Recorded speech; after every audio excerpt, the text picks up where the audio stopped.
Vishakha. I'm from Pune. I'm born and brought up in Pune. All my education and learning has been in Pune.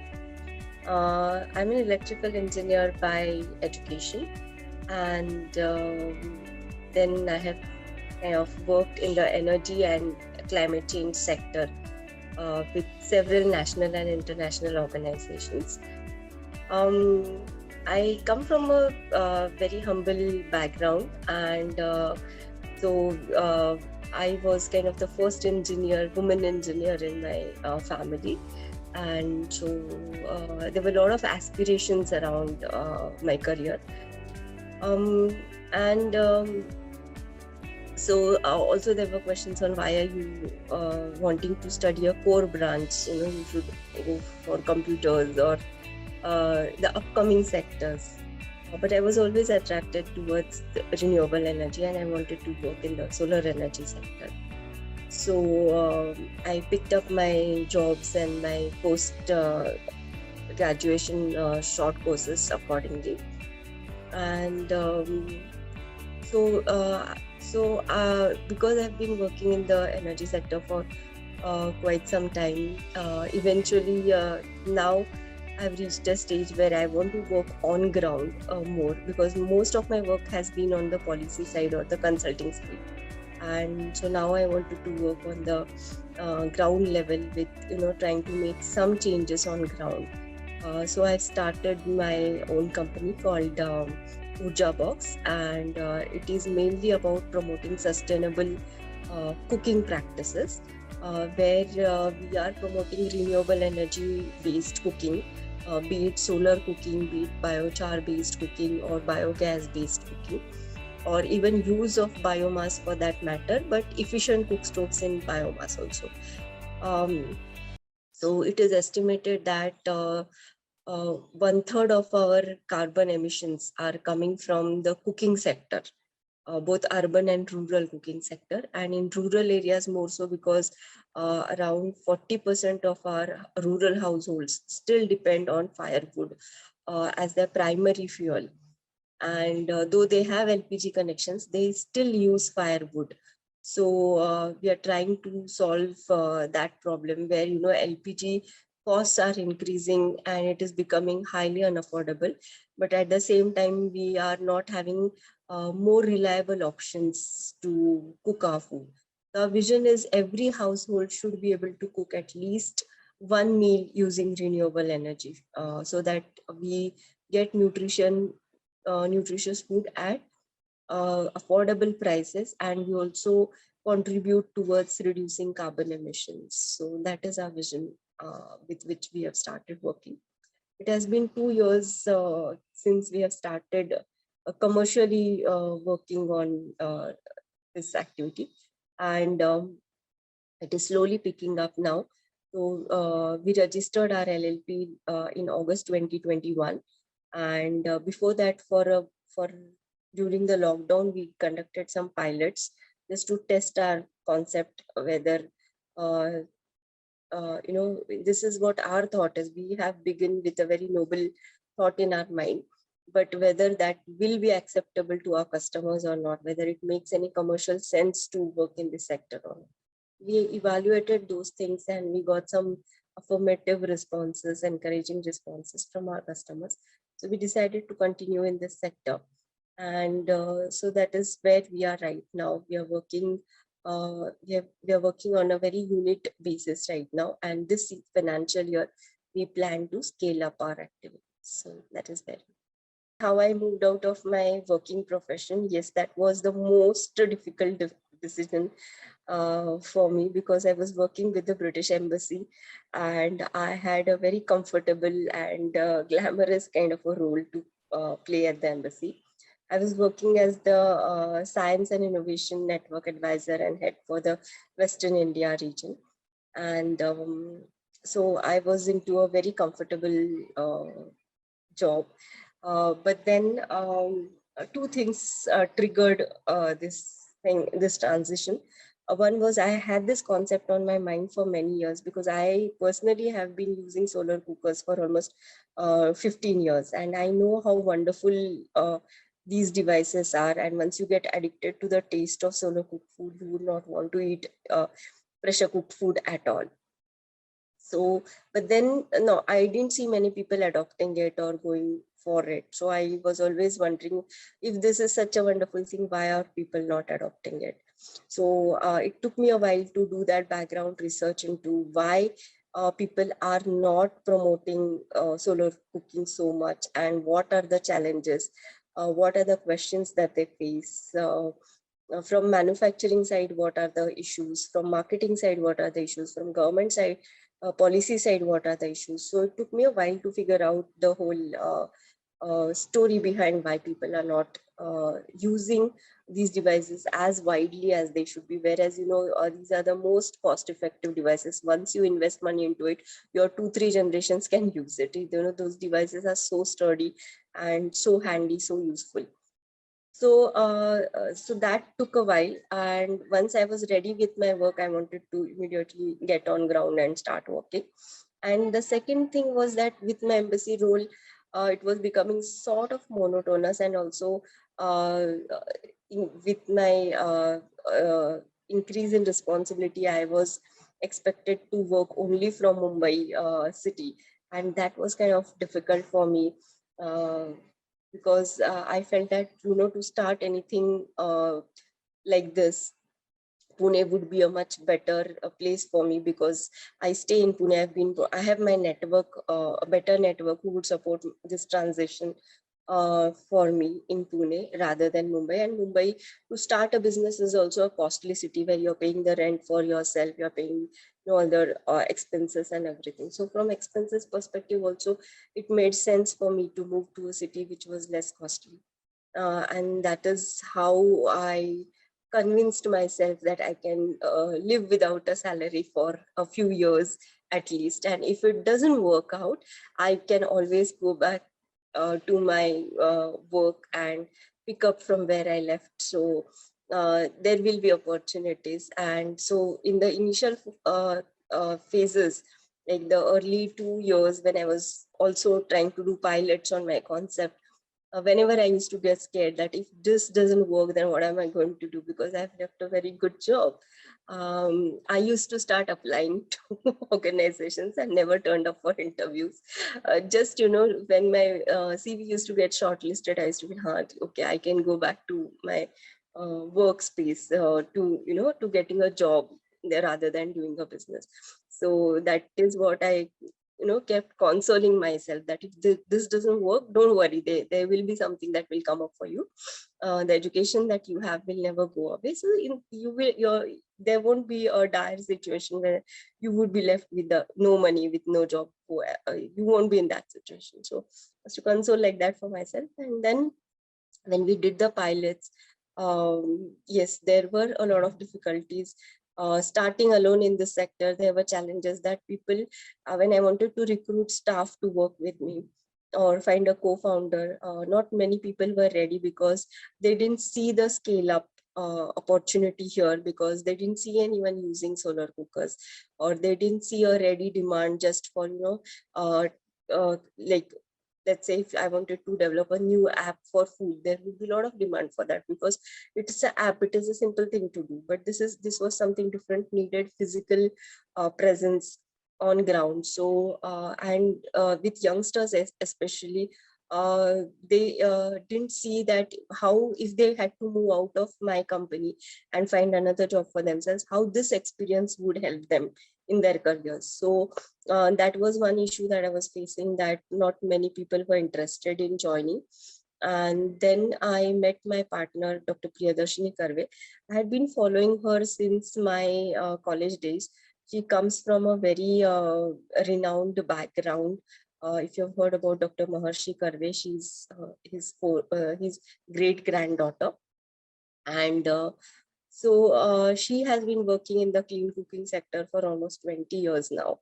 And she had a complete understanding of this sector. She is well known in the sector. She knows the pitfalls of this sector. And then I presented this concept to her. and said that, this is what I want to do. She was immediately into it, and she said, okay, let's get working together. So most of my pilots were supported by her initially. And then when we worked together just on pilots, there was no formal agreement between us until August 2021. When we did some pilots, when some initial small revenue started coming in, then we decided, okay, this seems to be going well. So for a scale up, we need to give it a formal shape and name and all those things. So then in August 2021, we decided to convert our work. Initially, it was just a proprietorship for the sake of risk, doing some revenue and checking the viability of it. And then we converted it into LLP with her as my partner. And so this is how we started together with my partner, and she is an immense help for me in this. She herself comes from the STEM background. She's a physicist by education, and she has won several awards into the clean cooking sector, and she's international. So I was very fortunate to find someone like her to be my guide and my partner as well. And so it's so now OrjaBox is actually all women's team right now. And we are happy that now people are coming from all sectors, offering different kinds of help and asking for, we have got several investment interests as well in the company. And now people want to join us. So that's the change that we are seeing in the past year or so. So this is where we are right now. So right now, it is again a very small team, not a very big team right now. So we are altogether, we are 6 people. So it's me, Dr. Priyadarshini Karve. One of my colleagues, Ruta Devrukkar, works from Thane. We have a ad hoc remote-based person. Her name is Kanchan. She works as our website and social media person. And then we have 2 people, 2 staff members working here who help me in the operations. So there's one cook stove which is developed by Dr. Priyadarshini Karve herself. She has got the Ashton Award, which is an environmental innovation award. Again, it is a UK-based organization who gives this award. So that cook stove is developed by her. Rest of the cook stoves are, we have tied up with several manufacturers. And so our concept is to bring technology closer to the end users. Not many end users are aware of how many types of solar cookers are there, how many types of biogas models are there, how many types of biochar equipments are available. Even in improved cook stoves using firewood, how many models are there? How to use them efficiently? What are solar dryers? How do the solar dried food reduce your cooking time? So all of these aspects were there. So our idea was to bring that technology closer to the end user. So we conducted so far we have conducted around 60 demonstrations in rural and semi-urban and urban areas. We conducted for students as well, the awareness sessions.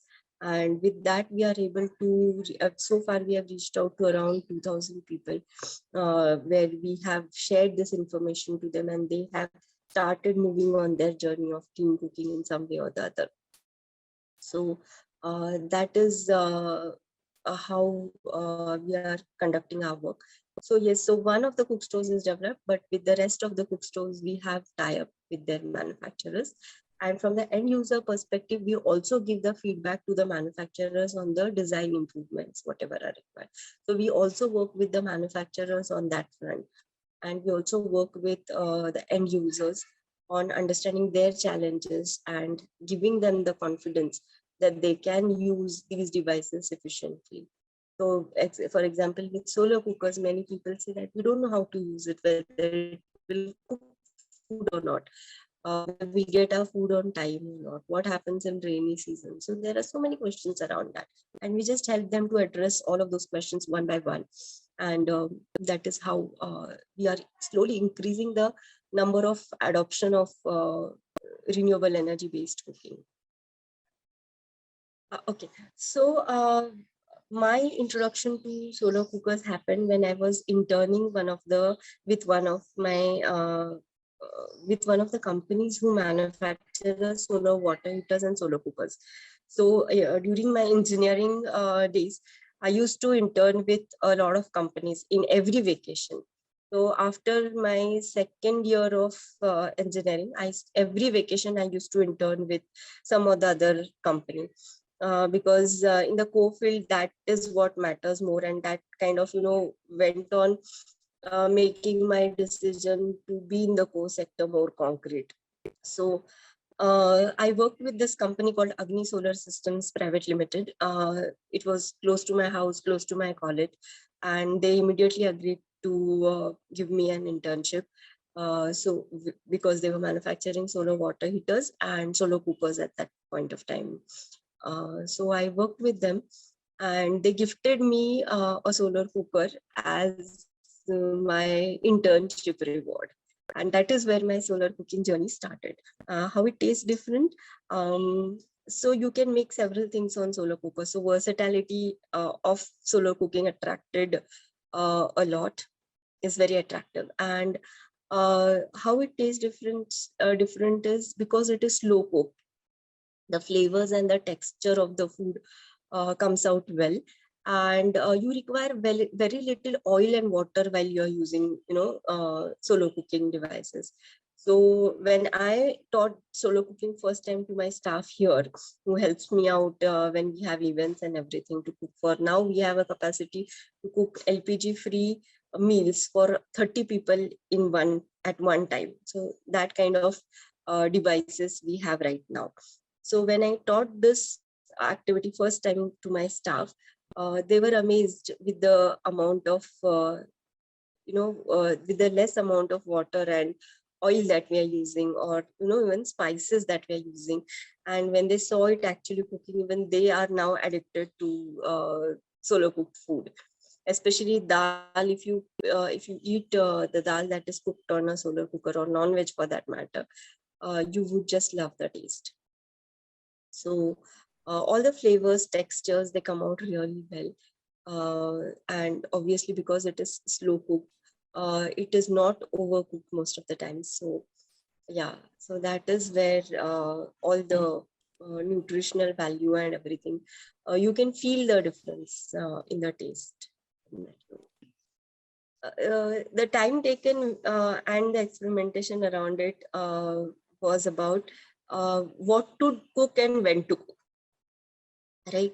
So obviously, there are few models which do not work in the cloud cover at all.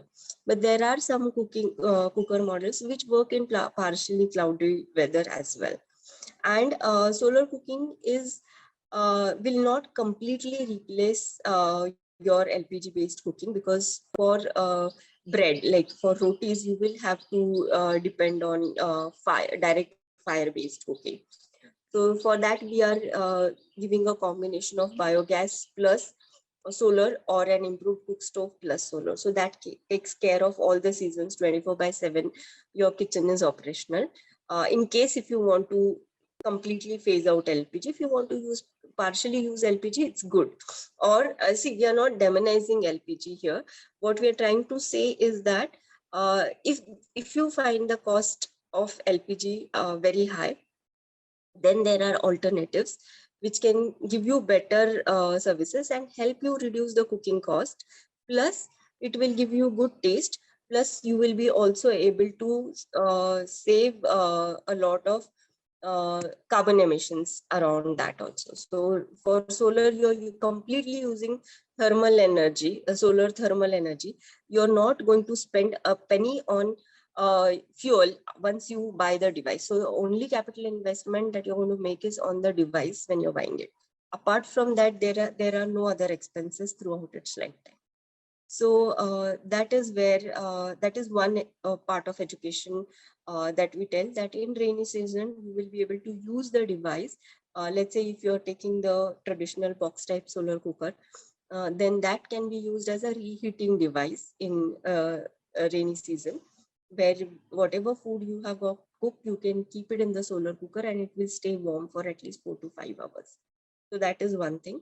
And apart from that, in the cooking time, we always advocate that the solar cookers should be used as time management devices, not as something that takes a long time for cooking. So things that take a long time to cook on LPG should be shifted on solar cooking. Let's say, for example, you want to make besan laddus. And to make those laddus on the LPG cook stove, it takes a very long time to just, roast that basin and then add everything. That complete activity can be shifted to solar cooker. And because, most of the times besan laddus is not something that you want to like have at 8 o'clock itself.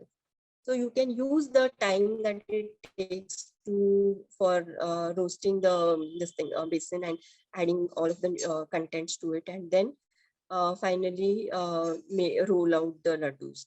So that, or making amla candy on it, making some very interesting pickles on it, or marinating your non-veg and keeping it in the, even curd for that matter. You can make very nice curd at home using solar cookers, or things like again, drying. So you can use your solar cooker also for drying stuff. If you want to dry, let's say if you want to make some dried fish or anything around that type of things, you can very well use solar cookers for that. So that you can start with those things, making tomato soup or any types of soups for that matter, making rice, or doing the preparations for the vegetables. For working women, it's a wonderful device. You can just put your dal, rice, vegetable into the solar cooker, go to work. When you come back, when you're really tired, half of your food is done. All you have to do is to add tadka to whatever dal or vegetable is there. And that saves you a lot of time and energy in the evening, which you can devote to other. And if you're doing solo cooking, there are second layer of benefits to it, like all those who have vitamin D deficiency should take up solo cooking, because with that you are going to spend at least 10 to 15 minutes in the sunlight, right? While you're going to keep the solo cooker, clean the solo cooker, keep things, go again, get those things, and you can just, because for that matter, at least you will go to the terrace. So I've seen many people who have not seen their terraces for ages together. So that is one activity, additional benefit that you get with it. Apart from that, you eat with the circadian clock. So as the sun moves through the horizon, your body's digestive juices also get activated around between 12:30 to 2:30, and that's the best time when the solar food is ready and you can eat warm food. As the sun sets, you're not able to use most of the solar cookers, so that again makes you cook at that time and eat during that time. So that helps to keep your digestive health in good condition. So a lot of other benefits that come around with that. You How also learn to interesting. plan food. Yeah, you also learn to plan food, and wastage reduces considerably with that. So our idea is that anyone who wants to use a renewable energy device for cooking should be able to do that. That's our vision. Right now, 90% of our customers are from the urban sector. And the reason being, they are more aware about the additional benefits of it. It is very difficult to convince the rural people around that. So for some reason, for clean cooking, this transition has to happen in the urban areas, and they should be setting a model which the rural people will want to adopt very fast, because that's the trend for every technology. Once the thing becomes popular in urban areas, the rural areas automatically follow that. And so we have a device which is very small cooker, which can be used into any window of your house, which has sunlight, where you receive sunlight, let's say for 3 to 4 hours. That is good enough. So you can just hang that device in your window, and you can cook food at your rice or a couple of other dishes for at least 2 to 3 people. So those kind of devices are there. You can start with simple activities like boiling milk or making Maggie or noodles kind of things, or making kheer kind of things, or getting sprouts done, getting your curd done. We have smaller devices for people who are living in apartments and not having enough space. People who have enough space, they can obviously consider the larger devices. And and still there would be a large number of people who have neither. For them, what we are promoting is we offer a clean cooking shared facility, where residences or residential societies or offices, hospitals, schools can have a set of all of these cookers stationed at one place, and it will also serve as a canteen, and people can book a slot on these cookers and get their stuff cooked. We did this pilot in a few offices in Pune, and it was immensely successful. Everyone loved the idea of booking a slot and getting at least one meal ready. So in one of the places, they wanted to do a team lunch. So they did chicken on the solar cooker and rice on the solar cooker, and they ordered for rotis and they had a team lunch there. So that kind of things we have piloted, and they're pretty much accepted as a shared facility. And we are just trying to work out on the commercials on how this will go forward. So my experience with the High Commission was very interesting, because you learn a lot in cross-cultural working environment. And because I was working with the Science and Innovation Network, I got to work with a lot of Indian and UK universities working into the science and research uh, areas, how they approach towards it. And the most important thing that I learned was about it was also the time when both countries were talking a lot about startups, innovation, and incubation, and industry and academia working together on research. So that learning helped me a lot, because I visited a lot of startup incubation centers in India and UK both, and saw how they support the startups, what startups need while they are preparing themselves to launch commercially, and what kind of support systems are needed on ground. What should be the vision of the startups? What are tech startups? What are fintech startups? What are biomed startups? And what kind of incubation centers the UK is providing to their startups? What hubs they have? And how much is actually required on ground compared to what we have here in India? And what is our government's vision? How government policies impact startups and their success? So a lot of this learning did help me and I still get a lot of support from my High Commission colleagues as well while I am working on this concept. So that is something, within the High Commission, it's a very cohesive family kind of a thing. Even if you are an ex-colleague, they do support in many ways. That is something which I really appreciate about that, and it has immensely helped me in building that confidence that okay, I will be able to take this forward, because I do not come with a blank state on startup. Basic things like understanding how to do your website, or how to network, how to communicate with your customers, how to be on ground by yourself. So a lot of things I learned there at the High Commission. So that did help me a lot. Okay, so we do have solar dried products as OrjaBox products that are our very own products. So we also have solar dryers out here. And as a service, what we do is education. We work in three sectors basically. One is education and awareness around clean cooking.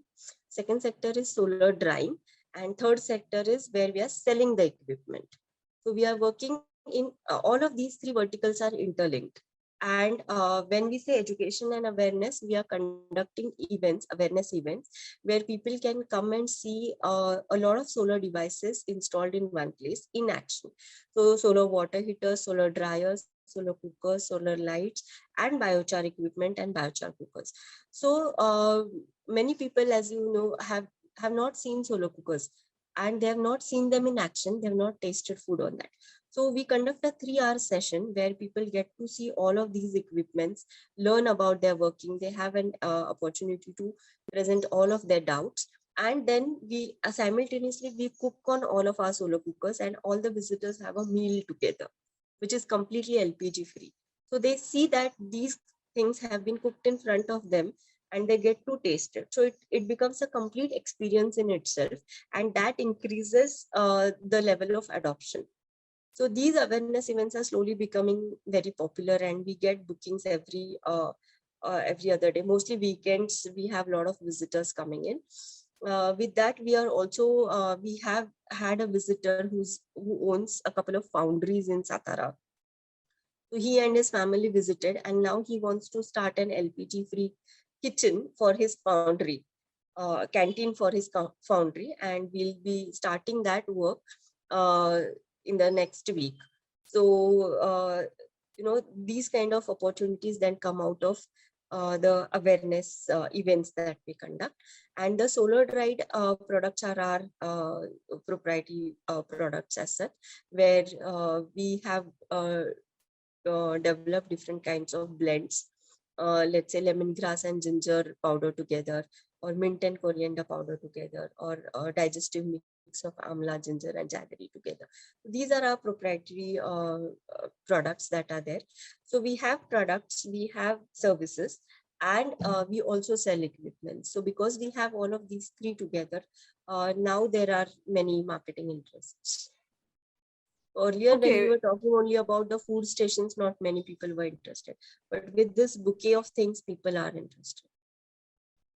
So personally, obviously, it was my parents first. Both my parents have had this vision of, educating me, and then also giving me the freedom to do things. And they are not my role models because they give me the freedom, but because the way uh, they had, they go out and experiment. They're always open to experiment new things. And so when I got my first cooker, more than me, my mom was very happy. Okay, I wanted to work on the solar cookers for a long time. Now since you've got it, I will start using it. So she was the one who showed that interest. So they were, so that inquisitiveness, that childlike excitement, they still have it in them. And I think that is very essential for experimenting or for doing anything in life, basically. So and so that is something that I have learned a lot from them. Then yes, then my teachers, especially my school teachers, have had a lot of impact on me. My science teachers, especially, that helped me grow my interest in science. So we had in our school, I remember, it was a very small school in a village, in a semi-urban setup in Pune.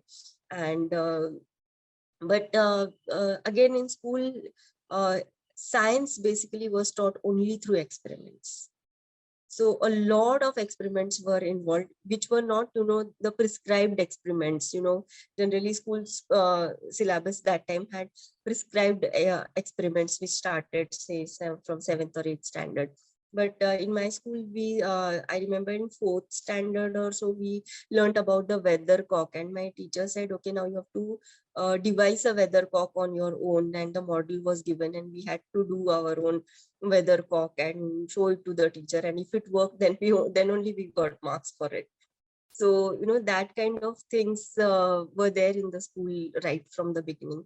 So I had my role models as my teachers, who so much emphasized on learning through experiments. So yeah, so they were there. And professionally, I've had many mentors from whom I have learned a lot. Recently, obviously, it's Dr. Karve and Dr. Premnath Venugopal. Who is the incubator head at at Venture Center, which is incubation center of National Chemical Laboratories. But yes, I have been fortunate enough to meet very interesting and very interesting people who, or very influential people for that matter, who have guided a lot. Uh, Physically, obviously, exercising, which I've not been able to do for a long time now, but I enjoy cycling a lot. And there was a time when I used to regularly cycle, even in the lockdown periods. But in the past few months, because work has increased a lot after the lockdown, I'm not able to devote any time, like enough time to it. I do manage to do a few things. But yes, self exercise for every woman is very, very important, I would say. So that should be the priority. And apart from that, emotional health also, we need to take care a lot of our emotional health.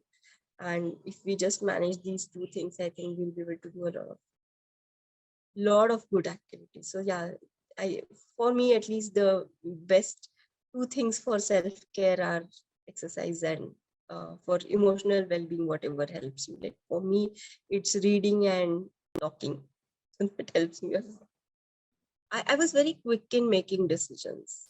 So I would, maybe it's because of the age now, I feel that, it would have been okay if I would have uh, taken a few decisions thoughtfully. Uh, for sustainability, the most important thing right now that I do is uh, I stay at my workplace itself most of the times. Only 2 or 3 days I uh, go.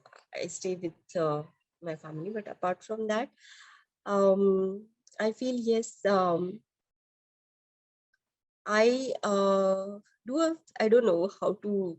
I mean, it should not sound that I'm boasting about the way I live, but I do not use LPG 80% of the times, and I cook all my meals on renewable energy. Obviously, that is also because of the professional thing that is happening right now. I have visitors all the time, so in which ways I cook. Apart from that, I do composting. I try to reuse a lot of things. So just to give an example, the chair which I'm sitting right now on is a upscaled chair where we have used jeans to make that chair. I'm not shy of buying secondhand things, which I might redesign into something else. Apart from that, uh, even for packing our products, the dried products, when we have to courier, we get used boxes. So all my friends and network, I have circulated that if you have any unused boxes in your house, the packaging boxes, you should just send them over to me, or I'll come and collect those from you. Because we just redesign again those boxes to suit our requirement, and we just courier those. We don't buy new boxes for courier. That saves us cost also. As a startup, we are trying to save that kind of cost. And whatever little money I earn, I try to also make sure that I put it to good use for in some other way for the society and investment. Because if you take care of yourself financially, then again, you're doing a lot of good for yourself and for the society as well. Because then, uh, you're actually going to save a lot of social cost in that ways. For many years, I never used my personal vehicle. I always took public transport, and especially when I was working in Mumbai, public transport was the way to commute. So that in transport sector also, I would advocate that at least couple of times a week, people should rely on public transport. However, even if you have a Mercedes, doesn't matter. You should be able to commute using public transport at least twice a week, everyone. So, and that is what I also try to promote and advocate. One interesting thing that we do during our awareness events is, because we are cooking meals, so anyone who comes to OrjaBox for a meal, we request them to bring their own plate, bowl, glass, spoon, sun cap, and sunglasses. They have to come with these things. We do not serve any plates or bowls or anything here. They have to bring, they have to use it, and they themselves have to wash it. So that is the idea. Whoever comes has to follow it. So these are a few things that we are doing. So for them, we have this activity of solar drying or food processing, where we are trying to create the livelihood opportunities for, especially for women.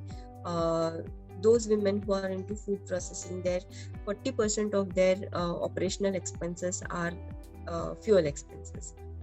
So we are trying to create these livelihood opportunities for women, where they can use renewable energy based devices for food processing especially, and they can earn a living out of it with less cost.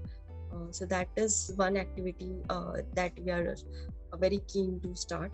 Apart from that, any women groups who want to set up a similar demonstrations station at their place, maybe it rural or semi-urban areas, we are happy to guide them on setting this up, and either independently or as a OrjaBox franchisee, where they can start up this session and we can schedule our demonstration, because we also want to scale up and make more of these stations available to people.